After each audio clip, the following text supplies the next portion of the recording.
ఖమ్మం జిల్లా ఇంటి చుట్టుపక్కల చెత్త చెదారము ఈగలకు దోమలకు పక్క నివాసము. ఇంటి చుట్టుపక్కల చెత్త చెదారము ఈగలకు దోమలకు పక్క నివాసము. ఇంటి చుట్టుపక్కల చెత్త చెదారము ఈగలకు దోమలకు పక్క నివాసము. ఇంటి చుట్టుపక్కల చెత్త చెదారము ఈగలకు దోమలకు పక్క నివాసము. లేనిపోని రోగాలు తెచ్చువాన కాలము, లేనిపోని రోగాలు తెచ్చువాన కాలము. మురికి నీరే దీనికి మూల కారణము.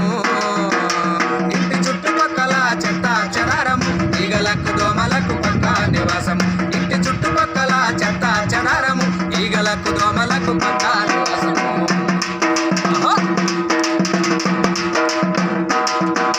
దోమకాటు వల్ల వచ్చు కొత్త కొత్త జబ్బులు, దవాఖానకెళ్ళి ధర పోయాలి డబ్బులు. దవాఖానకెళ్ళి ధర పోయాలి డబ్బులు. దవాఖానకెళ్ళి ధర పోయాలి డబ్బులు. ఇల్లు వాకిలమ్ముకున్న తీరవయ్యా.